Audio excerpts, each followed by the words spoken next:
Clint Eastwood, the legendary actor and filmmaker known for his no-nonsense demeanor, found himself in the spotlight once again, but this time, it wasn't for a movie. It was for a live television interview that would soon go viral. The setting was a popular late-night talk show, hosted by a well-known liberal TV host who had a reputation for pressing his guests on political issues. The host, confident and slightly smug, was eager to challenge Eastwood, who had never been shy about sharing his conservative views. As the interview began, the host started with light questions about Eastwood's latest film, but it didn't take long for the conversation to take a sharp turn into politics. The host, with a smirk, asked, "Clint, you've been quite vocal about your support for smaller government and traditional values, but don't you think those ideas are a bit outdated in today's progressive world?" The audience held their breath, expecting a tense exchange. But Eastwood, leaning back in his chair with his trademark calm, raised an eyebrow and replied, "Outdated? Well, I guess common sense and personal responsibility are out of fashion these days." The audience chuckled, but the host wasn't ready to back down. "Come on, Clint," the host pressed. "Surely you see that the world is changing. People want more government support, more inclusivity, more, well, progress. Don't you think it's time to adapt?" Eastwood paused, his steely gaze locking onto the host. "Progress," he said slowly. "You call it progress when people are told what to think, what to say, and even what to feel. When you can't have a conversation without someone getting offended, that's not progress, that's a circus." The audience erupted in laughter and applause, but the host, now visibly flustered, tried to regain control.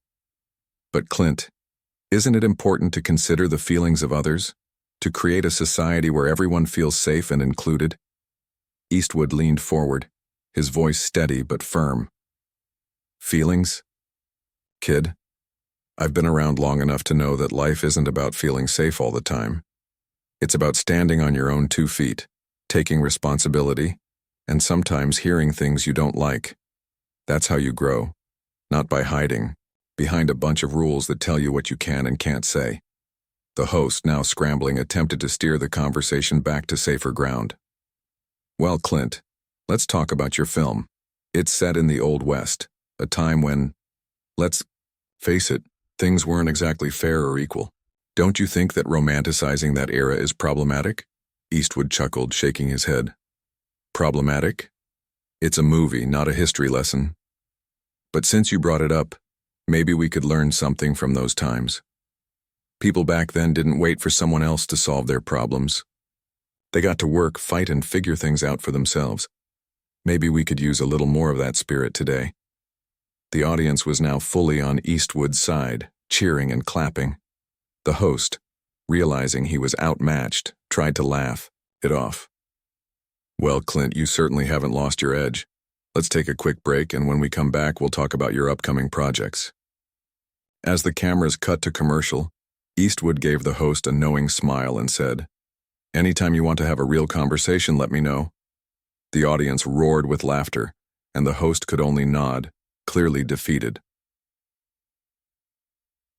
By the time the interview ended, clips of Eastwood's sharp comebacks were already trending online. Social media exploded with comments praising his wit and wisdom, while others debated the merits of his arguments. But one thing was clear. Clint Eastwood had once again proven that he wasn't just a Hollywood icon. He was a force to be reckoned with, both on and off the screen. And as for the liberal TV host, let's just say he learned the hard way that you don't mess with Clint Eastwood on live TV. As Jasmine entered her golden years, she found herself reflecting more deeply on the journey that had brought her to where she was. The restaurants, the foundation, the books, and the film had all become part of her legacy, but she knew there was still more she wanted to do. She had spent decades building a life of purpose, and now she wanted to ensure that her story continued to inspire long after she was gone. One crisp autumn morning, Jasmine gathered her family and closest friends at the Malibu restaurant for a special announcement. The room was filled with laughter and warmth, the walls adorned with photos of her journey, from her early days as a waitress to her global success. When she stood to speak, the room fell silent. "I've been so blessed," she began, her voice steady but filled with emotion. This journey has been more than I ever could have imagined. But I've realized that it's not just about what I've built. It's about what we've built together. And now I want to take the next step. She revealed her plan to establish the Jasmine Harper Institute, a state-of-the-art culinary and hospitality school that would provide world-class training to aspiring chefs, restaurateurs, and hospitality professionals. The institute would be more than just a school. It would be a hub of innovation, creativity, and community, embodying the values that had guided her life and career. The room erupted in applause, and Marcus, her ever-supportive husband, stood to embrace her. "You never stop dreaming, do you?" he said with a smile. "Not as long as there's more good to be done," she replied. The Jasmine Harper Institute opened its doors 2 years later in a stunning campus overlooking the Pacific Ocean. Students from all over the world flocked to the school, drawn by its reputation and the promise of learning from some of the industry's best. Jasmine made it a point to teach a class herself, sharing not just her technical knowledge but also the lessons she had learned about resilience, leadership, and the power of kindness. One of her proudest moments came when her daughter, Amara, joined the institute as a faculty member. Amara had grown into a talented chef and entrepreneur in her own right, and Jasmine couldn't have been more thrilled to see her carry on the family legacy.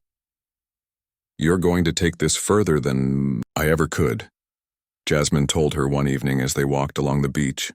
Amara shook her head. "I'm just following in your footsteps, Mom. You're the one who showed me what's possible." As the years passed, Jasmine's influence continued to grow. She was honored with countless awards, including the Presidential Medal of Freedom, for her contributions to the culinary world and her philanthropic efforts. But for Jasmine, the greatest reward was seeing the impact she had on others. She received letters from people all over the world, sharing how her story had inspired them to chase their dreams, overcome adversity, and give back to their communities. One day, as she sat in her office at the institute, flipping through a scrapbook of memories, she came across the signed napkin that had started it all. It was faded and fragile now, but it still held the same magic it had all those years ago. She smiled, remembering the young waitress who had dared to ask for an autograph, never imagining where that simple act would lead. Marcus found her there, lost in thought. "What are you thinking about?" he asked. "Just how far we've come," she replied. "And how much further we can go." Marcus took her hand. "You've changed so many lives, Jasmine, including mine." Jasmine squeezed his hand, her heart full. "And you've changed mine." As the sun set outside her window, casting a warm glow over the campus, Jasmine felt a deep sense of gratitude. She had lived a life beyond her wildest dreams, not because of luck or chance, but because she had dared to believe in herself and the power of kindness. And though she knew her time in the spotlight would eventually fade, she was confident that her legacy would endure. Through the institute, the foundation, the restaurants, and the countless lives she had touched, Jasmine's story was far from over. It was a story that would continue to inspire, to uplift, and to remind the world that no matter where you start, with courage, determination, and a little bit of kindness, you can create a life that shines brightly and lights the way for others. And as she looked out at the ocean, the waves crashing against the shore, she knew that her journey was just one chapter in a much larger story, a story of hope, resilience, and the enduring power of the human spirit. As Jasmine entered her late 70s, she began to slow down. Though her mind remained as sharp and her heart as full as ever, she spent more time at home with Marcus, enjoying quiet mornings on their porch overlooking the ocean and evenings filled with laughter and stories shared with their children and grandchildren. Yet even in this slower pace, Jasmine's passion for making a difference never waned. One day, while flipping through an old photo album with her granddaughter Lily, Jasmine had an idea. What if we created a place where people could not only learn about food and hospitality, but also about the stories behind the food, she mused. A place where we celebrate the cultures, traditions, and people who make food so special. Lily, a bright and curious teenager, looked up at her grandmother with wide eyes. "Like a museum?" Jasmine smiled. Exactly. A museum of food and hospitality. A place where people can see how food connects us all, no matter where we come from. The idea took root, and soon, Jasmine was assembling a team to bring her vision to life. The Jasmine Harper Museum of Food and Culture opened its doors 5 years later in the heart of Los Angeles. The museum was a celebration of food's role in history, culture, and community, featuring interactive exhibits, cooking demonstrations, and stories from chefs, farmers, and food enthusiasts around the world. One of the most popular exhibits was, of course, the story of Jasmine herself, complete with the infamous signed napkin displayed in a glass case. The museum became a cultural landmark, drawing visitors from all walks of life. Schools brought students on field trips, chefs hosted workshops, and families gathered to share meals in the museum's communal dining space. Jasmine often visited, delighting in the joy and curiosity the museum sparked in its visitors. One afternoon, as she walked through the museum with Lily, now a young woman pursuing a degree in culinary arts, Jasmine felt a profound sense of fulfillment. "This is it, Lily," she said, gesturing to the bustling exhibits around them.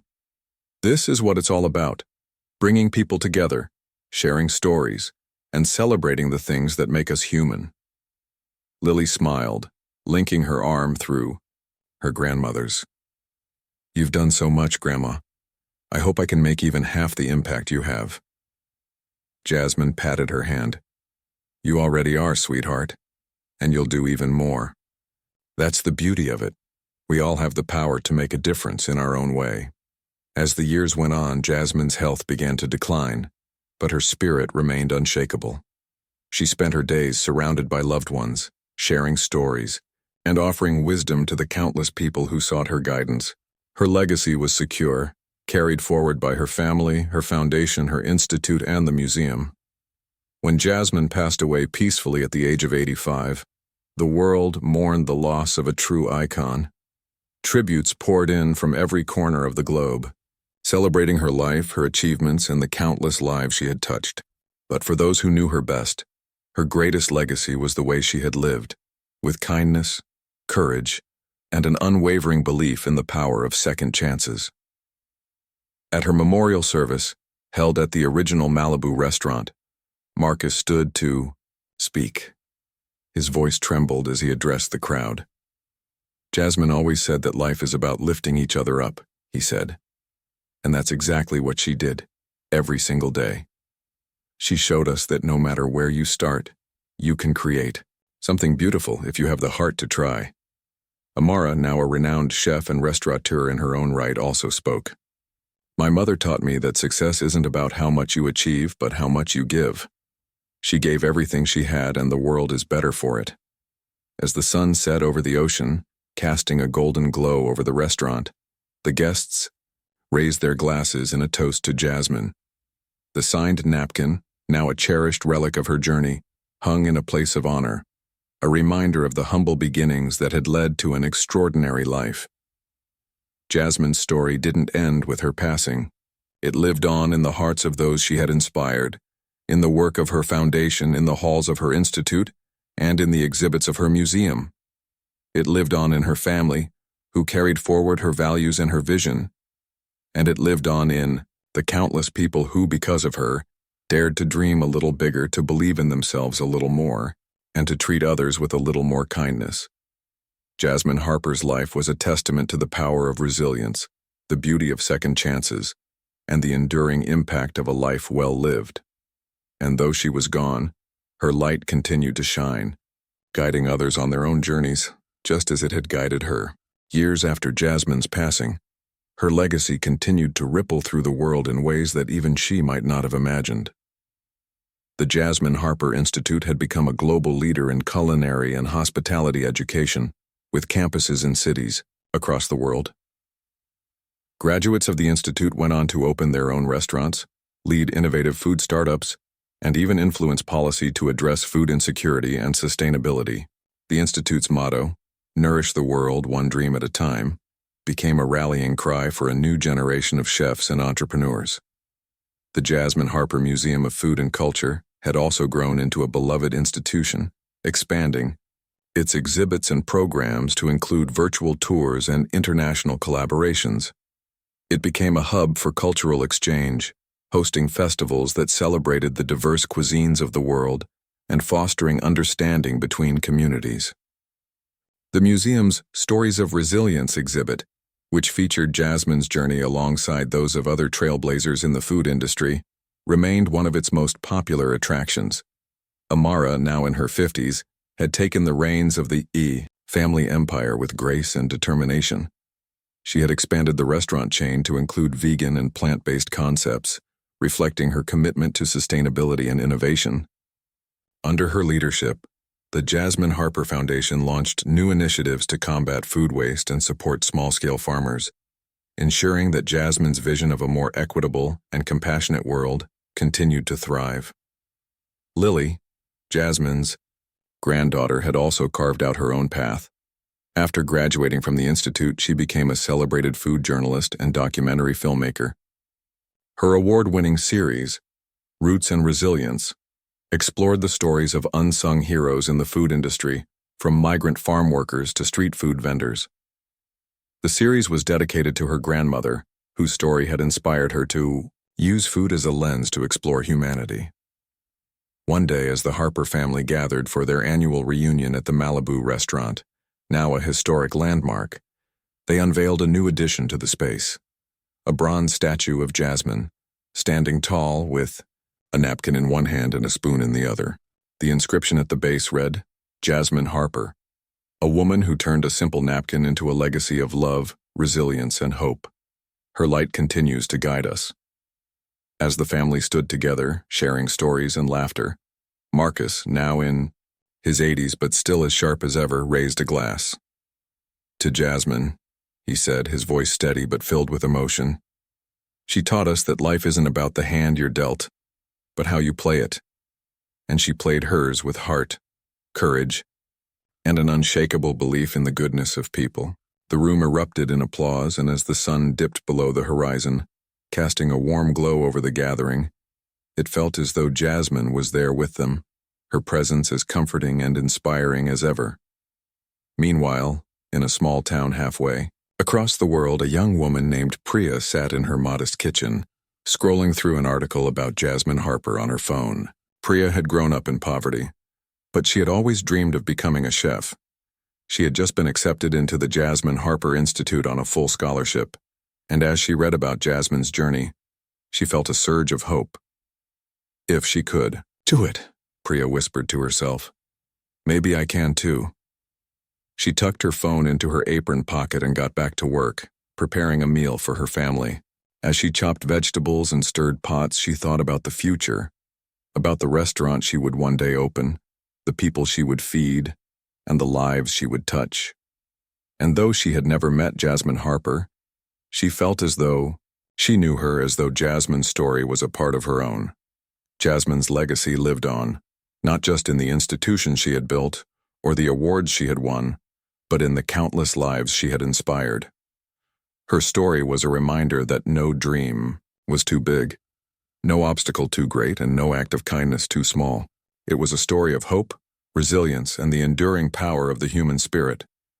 And as the world continued to turn, as new generations rose to face their own challenges and chase their own dreams, Jasmine's light shone on, a beacon of possibility, a testament to the extraordinary impact of one life well lived.